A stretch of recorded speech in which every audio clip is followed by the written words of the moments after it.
warm welcome to Inside Asia, a podcast by SEB where we try to make sense and connect the dots of what's going on in Asian economies and financial markets and how they impact financial investors in Northern European companies with a presence in or an exposure to Asia. My name is Sean Yokota. I am Head of Markets Asia for SEB. We are recording this on 6th of December in the afternoon, local time, here in Singapore. And with me, as usual, is Fredrik Hähnel, Head of Asia and General Manager of SEB Singapore. Hi, Sean. Nice to be back again. Today, we will focus more on Southeast Asia, the possible new powerhouse in Asia that can be a winner from the ongoing US China conflicts. We've invited Eugenia Victorino, who is the Head of Asia Strategy and an expert on Southeast Asia, to help us navigate through this region. Welcome to the podcast, Eugenia. Hi, Sean. Hi, Fredrik. Thank you for having me. I'm so excited to be here. Yes, we're very happy we finally got you on this show. But before we dive into Southeast Asia with Eugenia, let's first talk about the two hot topics right now in Asia. Frederick, China is not in the World Cup this time, but you think they have won the World Cup already. Can you explain this for us? Right. I mean, China didn't obviously qualify for the football tournament, but business-wise and economically, yes, China actually is the big winner of the World Cup. Not only is China the biggest sponsor of the World Cup in Qatar, with companies like Hisense, Mengniu, Wanda, and Vivo being huge sponsors, and actually China is the biggest sponsor of all countries ahead of the US. But also, China won a lot of contracts in relation to this. I mean, for example, the Lusail Stadium, where the World Cup final will be played, wasn't even built actually when Qatar were rewarded by FIFA to arrange the World Cup. But it has actually been built by the Chinese contractor, China Railway Construction Corporation, which is a state-owned firm that originates from the People's Liberation Army. And as a matter of fact, a major chunk of all infrastructure built in Qatar, and you should remember they spent I think I read somewhere they spent around 200 billion US dollars on this. A large part of the infrastructure for the World Cup has actually gone to Chinese contractors. Infrastructure, telecommunications, energy business, solar power panels, power plants, much souvenirs, made in China can be found everywhere in Qatar actually. And as I mentioned, the Lusail Stadium is quite interesting. Qatar actually said that this is part of the Belt and Road Initiative that Qatar signed up for in 2014. And just a few days before the tournament, China's Sinopec signed a 27-year agreement to purchase 4 million tons of LNG gas for roughly 60 billion US dollars from Qatar, which is the largest Chinese LNG deal ever. So, I mean, those who thought that China's ambitions abroad have been reduced during COVID, when China didn't, Chinese leaders didn't travel, should probably rethink. China's ambitions are still as strong as they were before. Okay, the second big development in China is this exit of zero COVID strategy, and the measures announced are already pushing up Chinese stock markets and strengthening the Chinese currency, renminbi.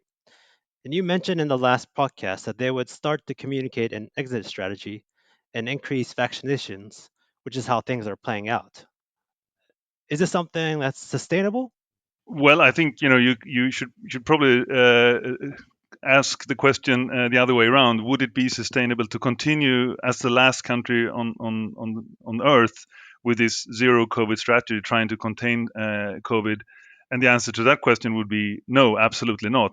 I mean, the costs for China for this have been enormous, and I just looked at some numbers recently. You look at the test industry that China has built up to test people, as we talked about last time. You have to be tested every 24 hours or 48 hours or so in large parts of the country in order for you to be able to enter, public buildings or take public transportation. The turnover of this test industry in China in 2021 was actually over 200 billion US dollars.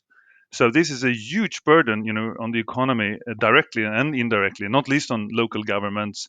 But it's also a huge cost for the society as a whole, with economic growth being much weaker, and this also has cost on mental health, of course, for Chinese people around the country. So yeah, they are shifting this, and you have seen a big shift recently from Chinese authorities and from Chinese leaders, even Xi Jinping, starting to talk about opening up. And there have been protests, as you know, as well in China recently against these all these lockdowns and all the restrictions. So it looks like China will now start to open up like expected. It will, of course, be a bit of a gradual and bumpy road ahead in the next few months.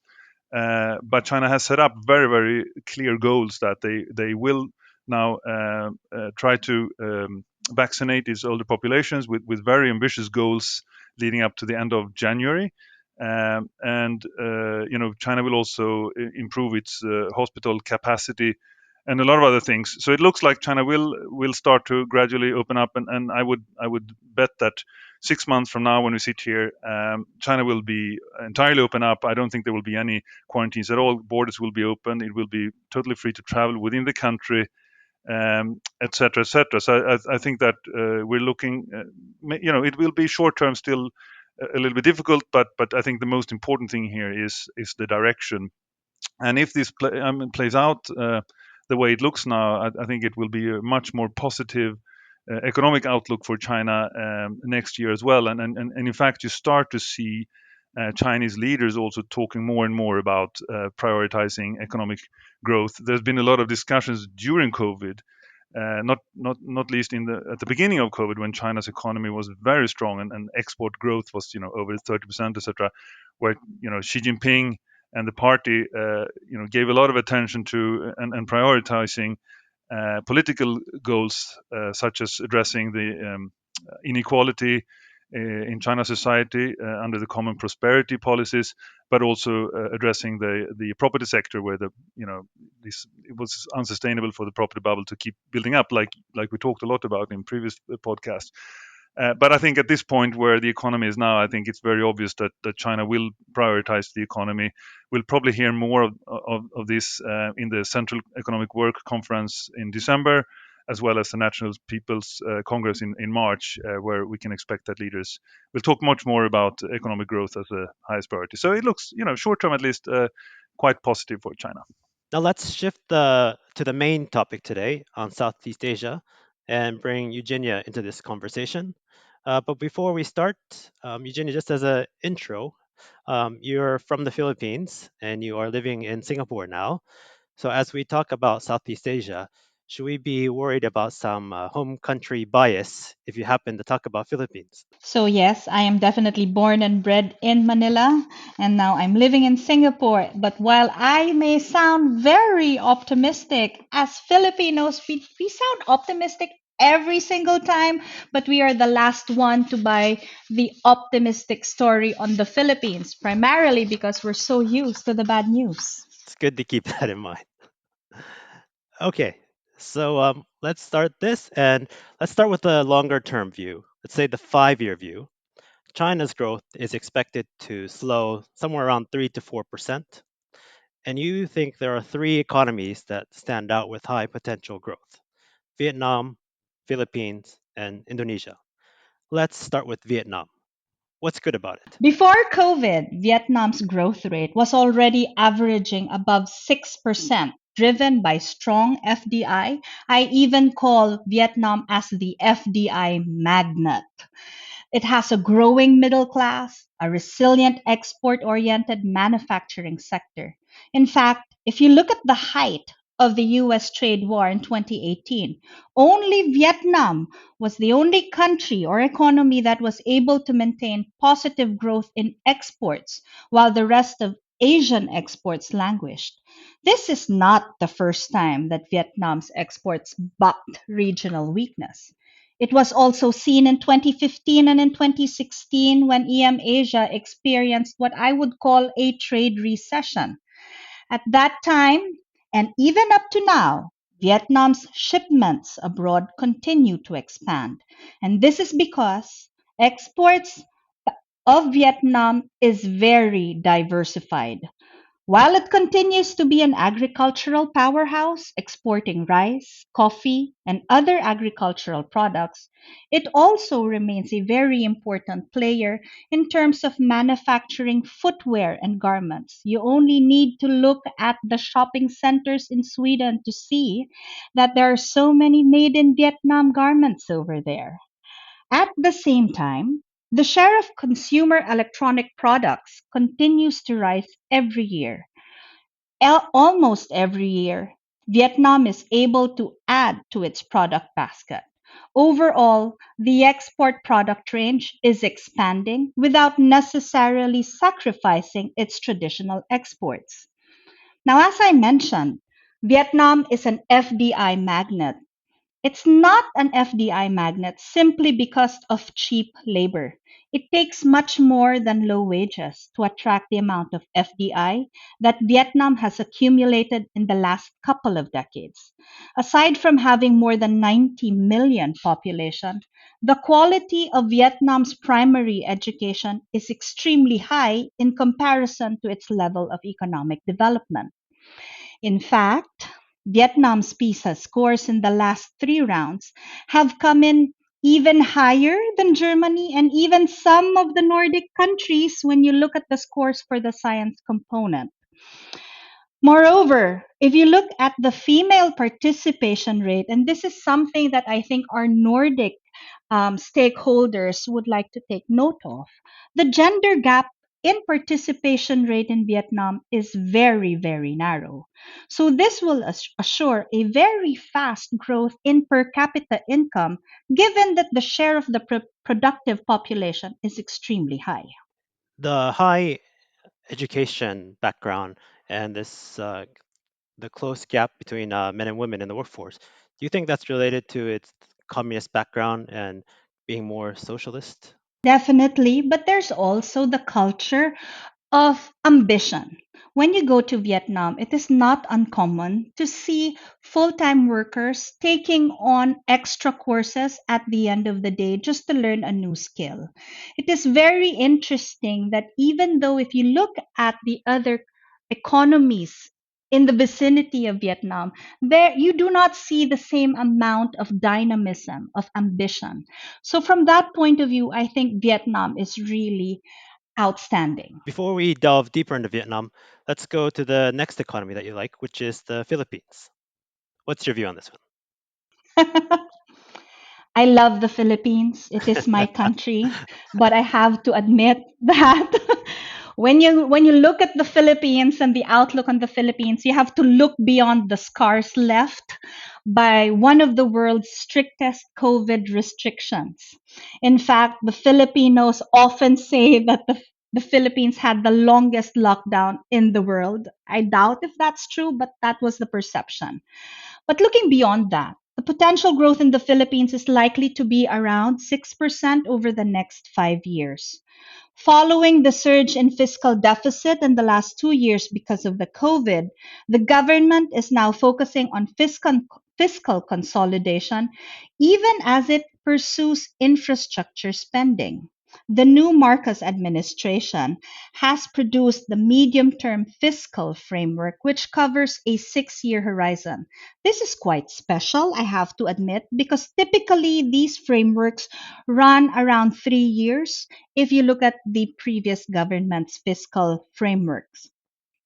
This will help anchor the government's commitment to fiscal consolidation and sustainability.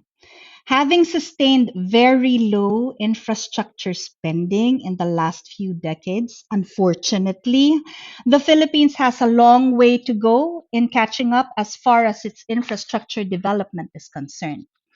Now, I'm also quite hopeful with the recent adoption of a few key legislation that I hope would promote foreign direct investments. However, the effective implementation of these laws would be closely watched by the foreign investors.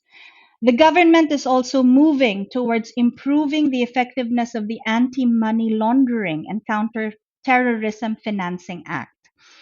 Completing the Philippines Action Plan with the Financial Action Task Force, which is an inter country task force initiated by the G7, it would be important for the Philippines to complete this action plan to be taken out of the FATF list.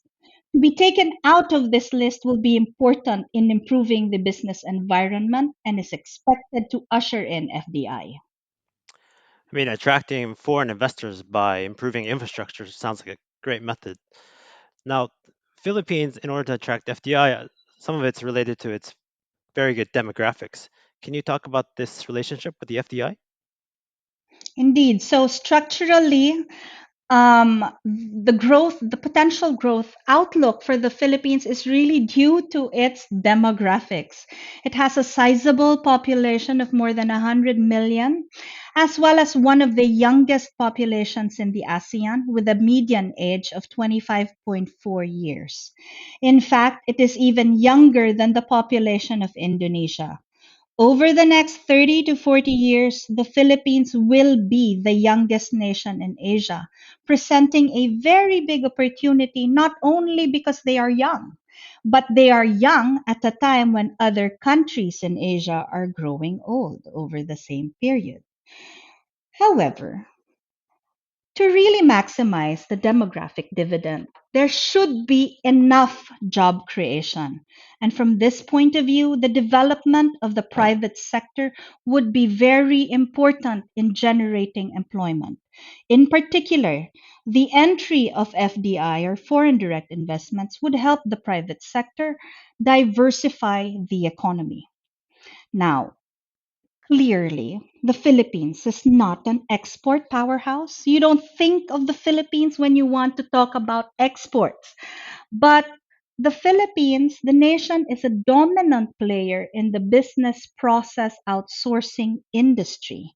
One of the reasons why the Philippines is doing really well in the BPO sector is the population's high proficiency in the English language.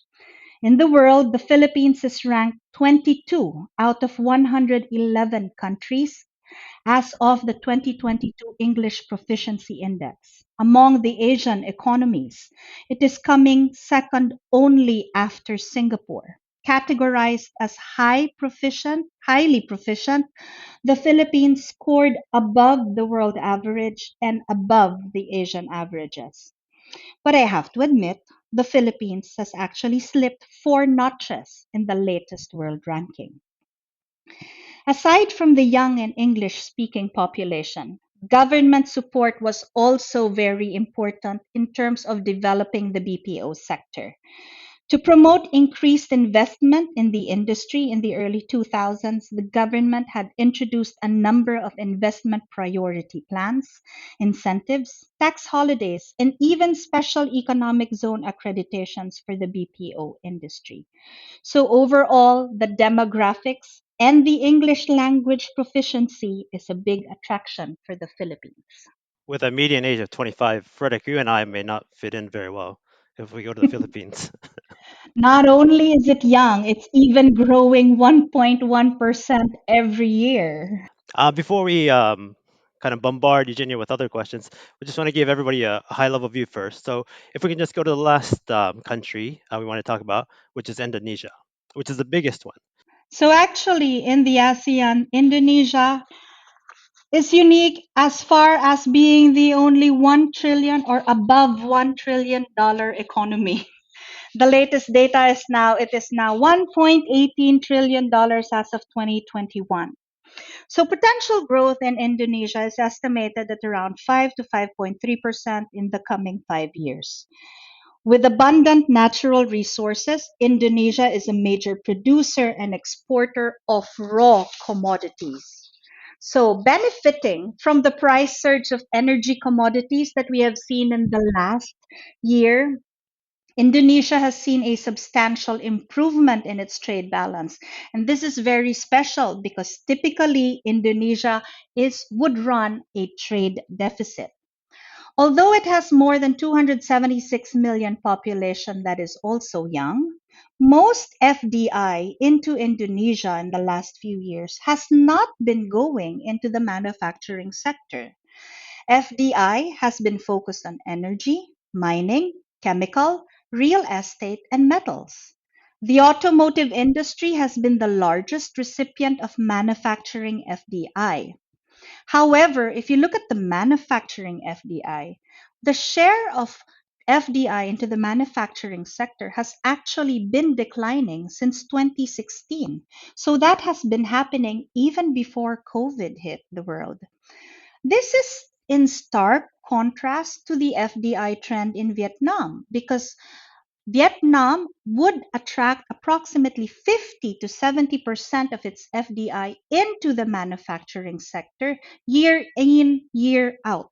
So clearly, when you look at the FDI possibilities in Vietnam, or at least when foreign investors look at Indonesia, they look at FDI not for it to become an export base, but more so as a domestic growth story because Indonesia, with its huge population, is domestically led growth story. So foreign investors are beefing up their local manufacturing capability mostly to tap the domestic market instead of looking at it as an export hub. We got a lot of good points about the positive aspects of these countries. And of course, Frederick and I, we're not going to let you off this easy. So let's go to the challenges that these countries may face. So if you are a corporate CEO and you're thinking about investing in these three places, what should they be most worried about? Things like red tape, corruption? What do you think?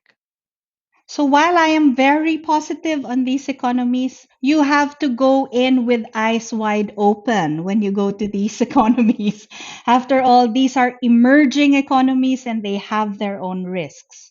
Looking at Vietnam, investors must be aware that the country has a habit of having boom bust cycles, at least in the past 2 decades.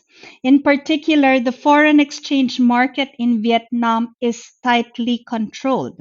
The Central Bank of Vietnam manages the volatility of the currency by imposing very strict trading bans around a daily exchange rate. To lower the risk of currency devaluations, the central bank has been building their arsenal of FX reserves for a number of years. Now, why do I say to lower the risk of currency devaluations? Because Vietnam has had some history in sudden devaluations overnight. Now, if you look at the reserve adequacy of Vietnam, it is actually the lowest in the region. This is not to say it is inadequate, it's just low because the reserve cover in the region is abnormally high. So if you compare it to the reserves of Latin American economies or African economies, some credit analysts think that the Asian central banks are preparing to set up a hedge fund. That's how much reserves they're trying to maintain. I mean, we've been discussing a lot in the previous podcast about this China plus one strategy that a lot of companies pursue now in order to diversify their supply chains, partly away from China because of geopolitical risks, because of the disruptions from COVID, etc. And I think the example that people usually refer to is, of course, Apple, that has been so clearly set up manufacturing in both Vietnam, as you mentioned, but also in India. And very recently, they also actually told their sub-suppliers to speed up their manufacturing capabilities in these countries. But what is your view on the geopolitical risks?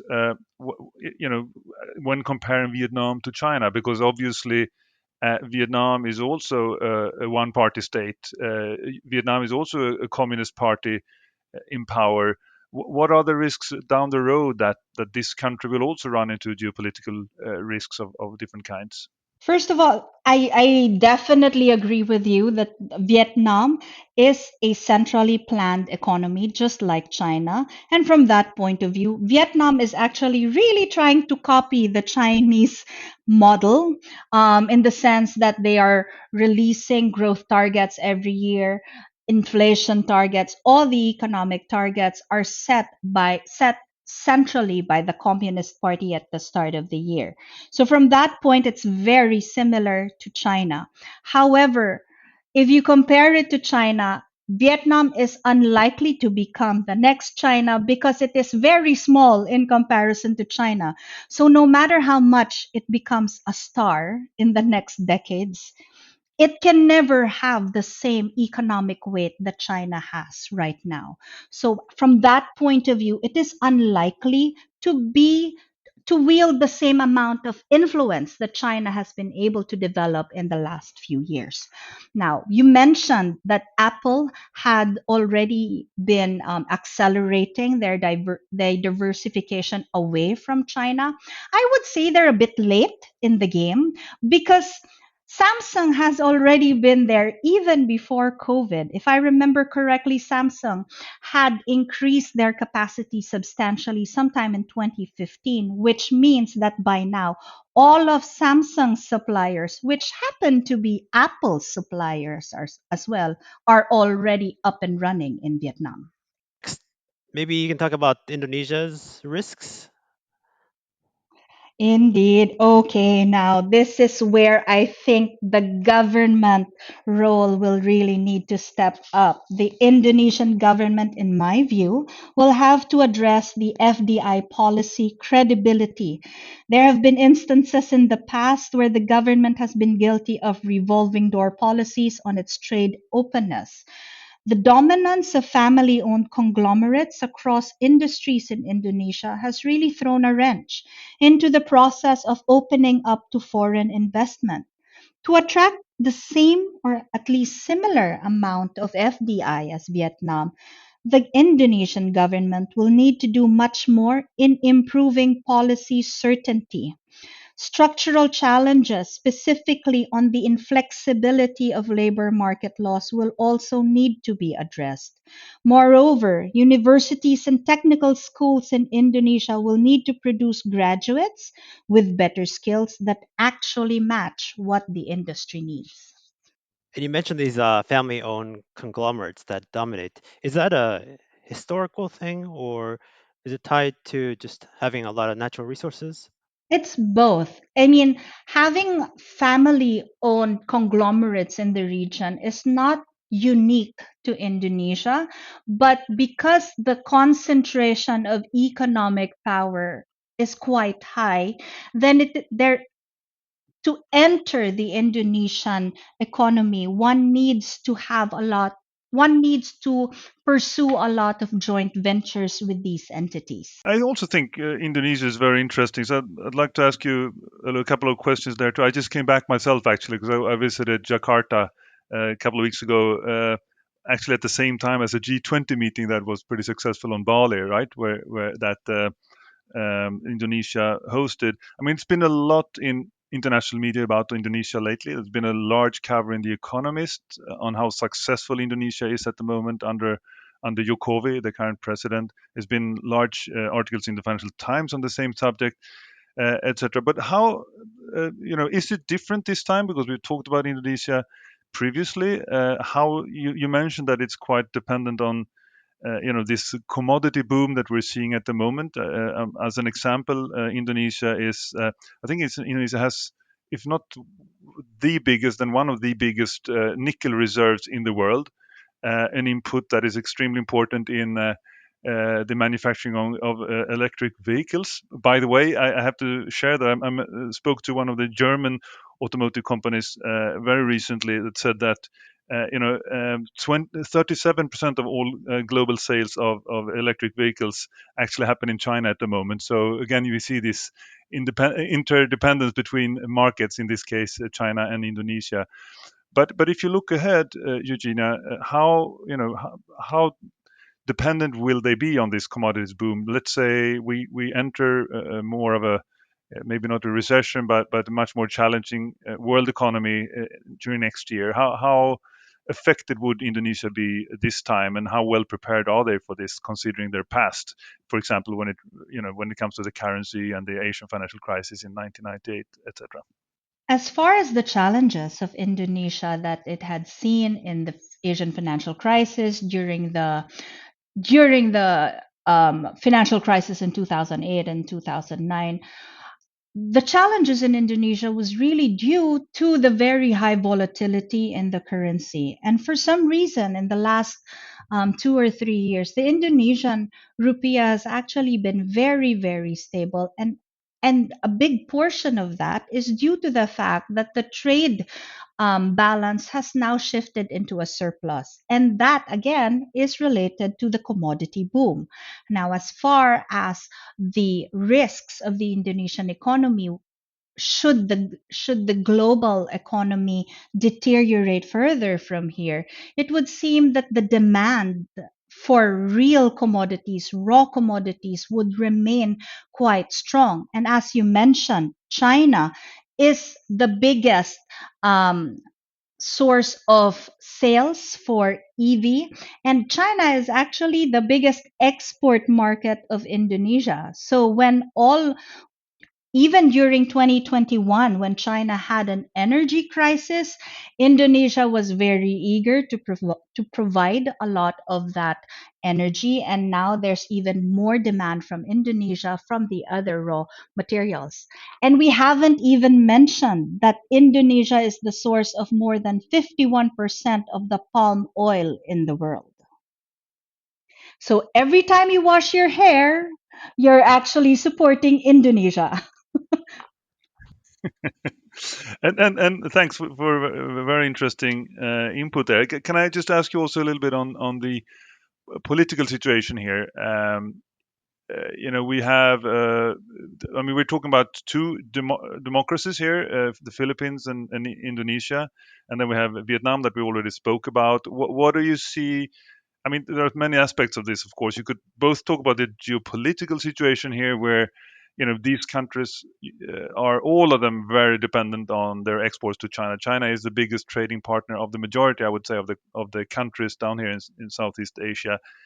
And then you have the U.S. trying to be a counterweight to China in this region, establishing the latest trade pact, the EPEF, Indo-Pacific Economic Framework.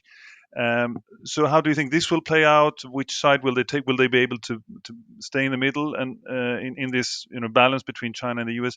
And the second question is there are there reasons to be worried about the fragility of these countries? We've seen historically, in at least in Indonesia, on several occasions, also social instability, etc. So, what are your views in the not your political views, but your views of the political climate in this country and the stability? So let me take care first of the question of the China versus US relationship with the ASEAN, in particular these three economies. So, as you already mentioned, China is the biggest trading partner for most of the economies in the region, and that goes for both exports and imports. So these three economies will have to navigate this situation very carefully because of the trade links. However, historically, the the region has a stronger relationship with the US because these most of the economies in the ASEAN actually have an outstanding territorial dispute with China in relation to the disputed waters, which I will not name. So, from that point of view, it is not all roses as far as the relationship with China. But these economies, these governments will also need the reassurance from the US that the US intends to remain. It was a very strong wake up call when during President Trump's administration, when there was a clear step back um, from the region, which actually felt like it was an abandonment of the region. Okay, with a gun to their heads, they would be on the U.S. side, but I guess without the reassurances, they might start to wonder. They might start to wonder um, where they can really um, which superpower they can really depend on. But at the end of the day, there are existing territorial disputes with China, and if push comes to shove, and should one army attack another army, it I would think that these economies would play on the side of the US.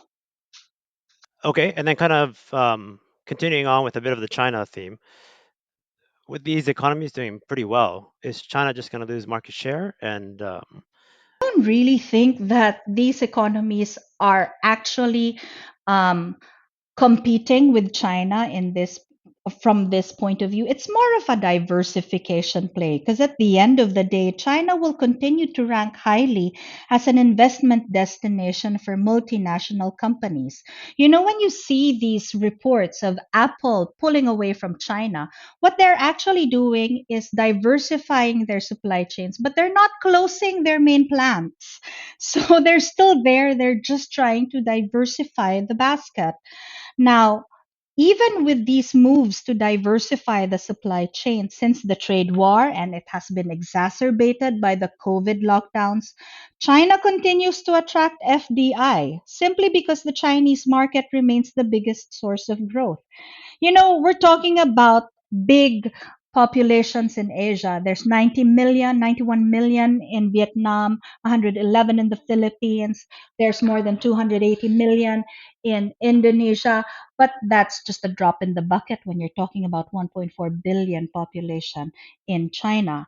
So at the end, it's not really going to replace China. It's just a diversification play. Moreover, even the Chinese companies are very active in this diversification play because when you look at the biggest sources of FDI into these economies, China is definitely in the top five. Eugenia, one thing I wanted to ask you is on inflation, because there's rising energy prices in Europe right now with the cold winter coming.